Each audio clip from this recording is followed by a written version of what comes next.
Aye, you're looking for some bits of wisdom, are you? What do you do here? What do I do here? I'm Captain Jack, the bleeding guildmaster.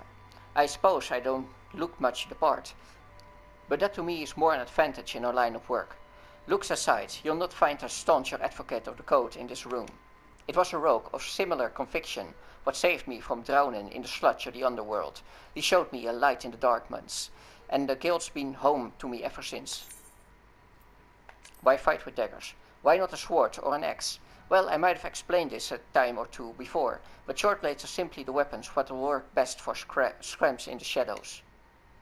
They're light enough to run with, easily concealed, and don't get caught on all the bloody guide ropes and shipping crates what fair litter this city.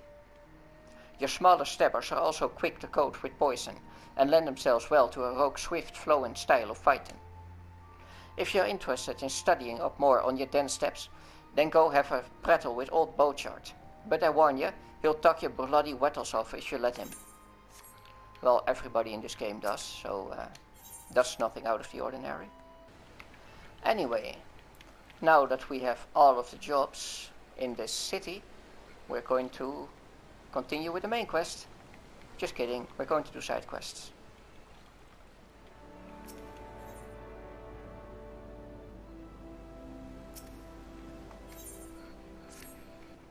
They call me the Stats Shepherd, but all 3 of livestock we breed here fall under my crook. Nevertheless, sheep remain my first love, my one and true passion. So you can imagine my dismay at finding my flock in a frumpy fleece. I can't well take a worn-out fool to the market. A sheep with no shine is good for nothing but mutton. But where there's wool, there is a way. See what Cartain has to say. As anyone who's ever raised livestock will tell you, animals feel and show emotions as deep and real as yours or mine. One only needs to look for the telltale signs. A fetching pose, a come-hither stare, some provocative tail whipping. My pets never fail to show me the same love I show them. The less said about that, the better.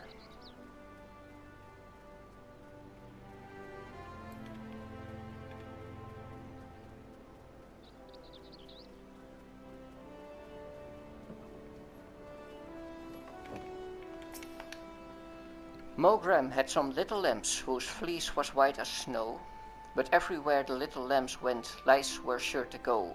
Now we're stuck with lousy sheep. In the time it takes me to brush one clean, the lice spread to 2 more. I just can't keep up with them by myself. If you could brush 3 shaggy sheep for me, we might be able to wipe out the infestation altogether. Let Mogram know his sheep are in shipshape once you've finished. The bulk of wool in Eorzea is shorn either here in Lanosia or over in Cortas. Lanosian sheep are renowned for their soft white fleece, which is nothing like that coarse rubbish they peddle up in the highlands. A fine-toothed metal comb used to remove blood-sucking lice from sheep.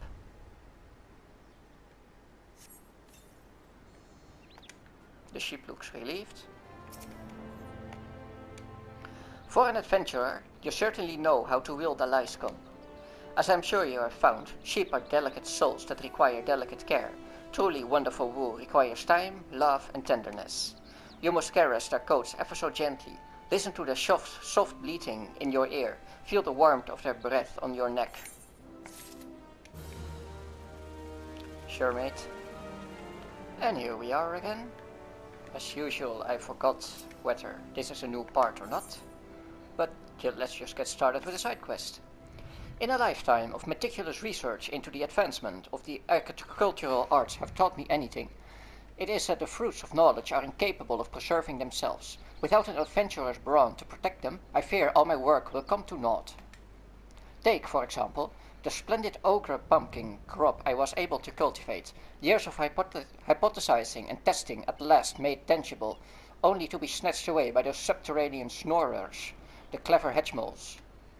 I've already engineered the pumpkins to resist fire, drought, frost, weeds, insects, and festive rituals. I just need someone to kill the moles. The Admiral herself has seen fit to dub our stat an exemplary model of her settlement initiative. As a stat botanist, I attribute our success to unyielding innovation, our willingness to attempt any and all agricultural techniques at least once, no matter how counterintuitive or potentially embarrassing. Well, that's how you do research after all. Did I already do this one? Never mind.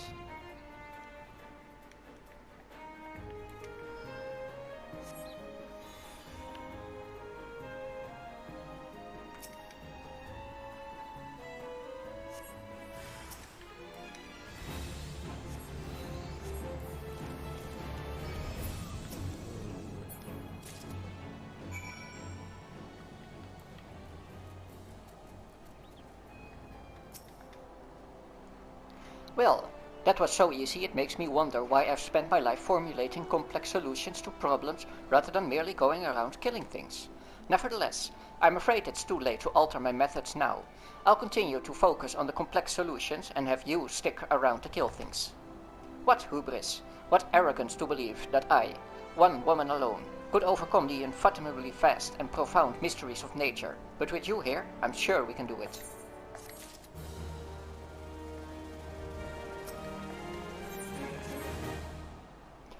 They may call it the red rooster stat, but make no mistakes. Dodos are the birds that keep this stat steady. Those sweet and tender eggs, that succulent meat, so long as you remove a dodoling's poison glands, you're in for some scrumptious and healthy poultry. They're so delicious, I have to remind myself some birds just aren't meant to be caged. Or perhaps I don't. Talk to Xapayan and see if we can't return those exquisite creatures to their pen.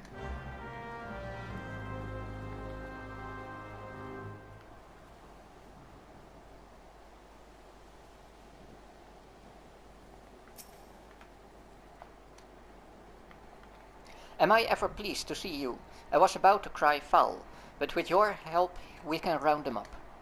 Those dim-witted dodos pecked through the fencing and fled the coop. Luckily, they know better than to leave the stat. There are 3 bolting dodos in all. If you spot one, just throw one of these dodo-sized sacks over its head. Once you've caught all the birds, would you mind leaving them in Mogram's care? I need to repair the fencing before we can return them to this enclosure, you see?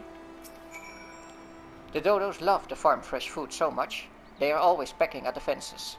Sometimes they'll even peck themselves free and run about. I suppose the exercise is good for them, but it's certainly not what I need.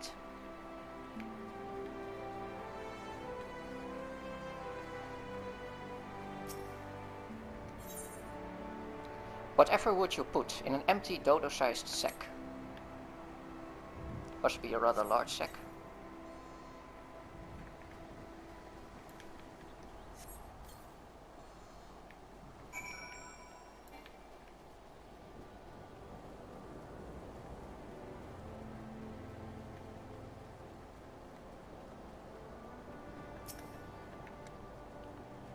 I've heard everything. Hand me the dodos. Whatever could be thrashing about in this dodo-sized sack. Oh, my precious darlings. Without their poison breath, they're defenseless out in the wild. Daddy Dodo gets so worried. And now my dodos have a mummy. You'll stay around and look after my babies, won't you? At least until they're ready, ripe for the slaughter?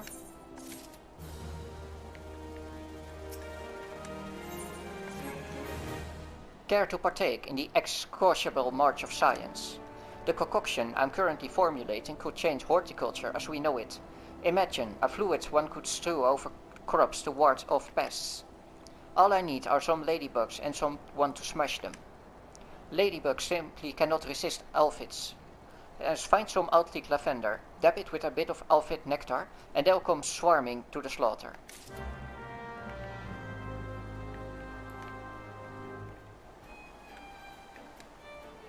A moment of your time, milady.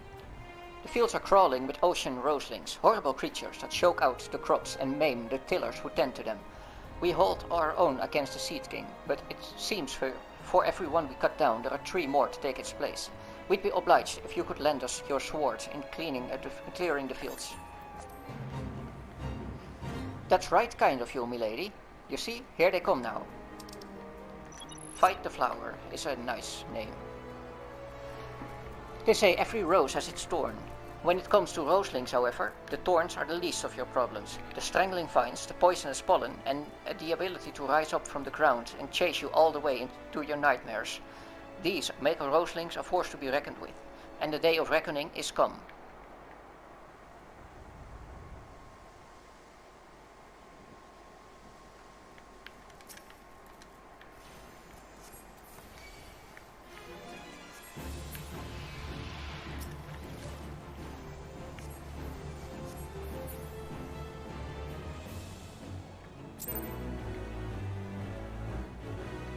And that's another fate done.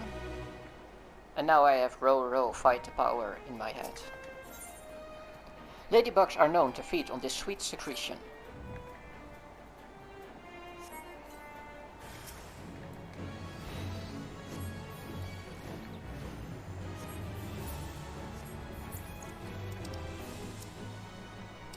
The farmer had something to say. The nightmare is finally over. Maybe now I can finally get some work done. What work is that, you ask? Why, pulling weeds, of course. Ones that don't bite back, mind you.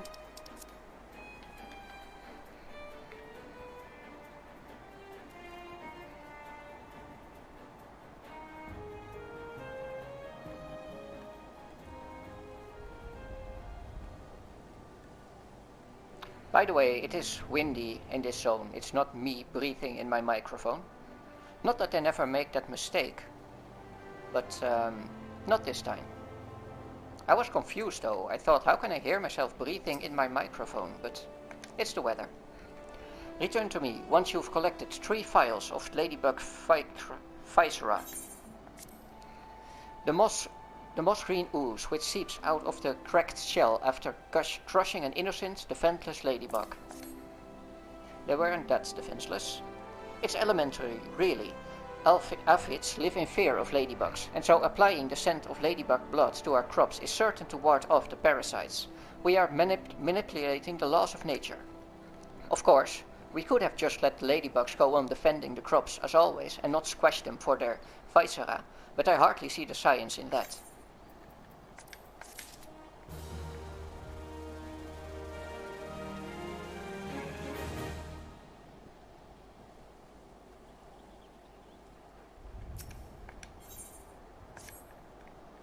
Mind looking into something for me, adventurer? It may even be of interest to you, in fact. I'm told that plots within the mists are to be auctioned off. You, me, hells, even a 12-damned wandering minstrel could purchase their own piece of Flanosia. And upon that plot of land you'd be free to build a house for you and yours.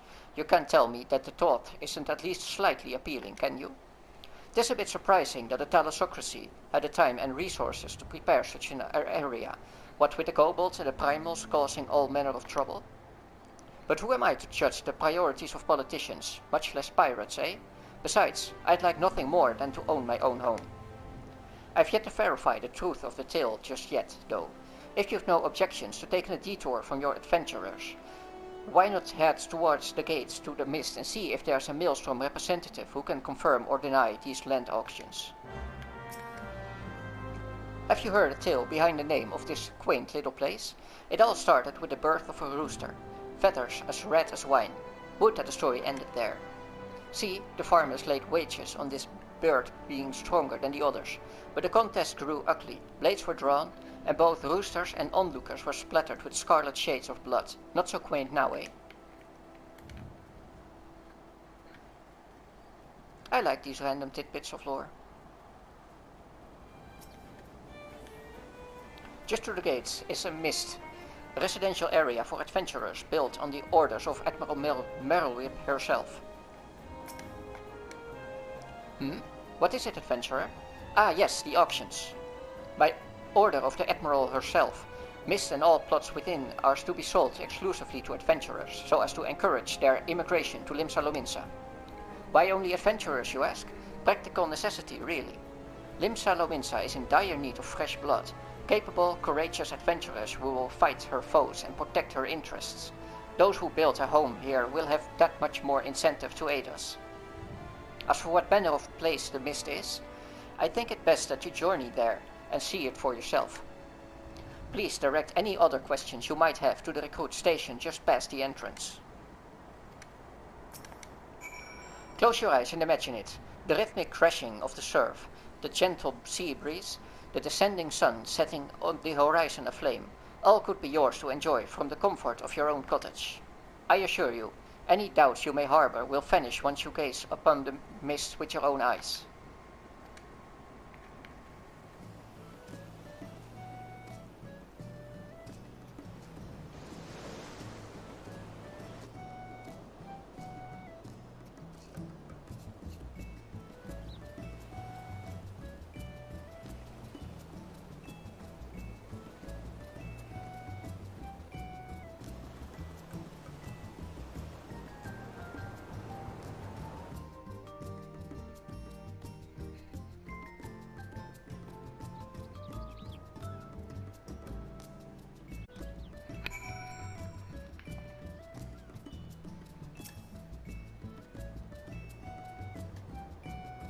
Greetings, adventurer, and welcome to the mist. Alominsen sent you, you say? Ah, that's unfortunate. Alominsens are barred from participating in the auctions, you see, on account of the fact that they are, well, Lominsen, Admiral's degree. If you find the area to your liking, though, please consider speaking with the resident caretaker. She can guide you through the process of purchasing a plot for yourself. Sorry, friend, I do not make the rules, and I certainly don't have the power to change them either. Today I saw another thumbnail about Everfrost that said that there was going to be an open world revamp, and I really hope they're not going to cataclysm the world. Didn't watch the video though, maybe it was just clickbait. But still, I don't think I'm going to make it to end Dawntrail. That was the latest expansion. Before Christmas, when Everfrost is supposed to come out. There you are. What news have you brought me? For the purposes of luring adventurers to Limsa Lominsa, that's unfortunate, but it does explain a great deal. Looks like my dream of owning my own home will have to wait a little longer, but don't you worry about me. My day will come soon enough. Well, at least he's got the right mindset.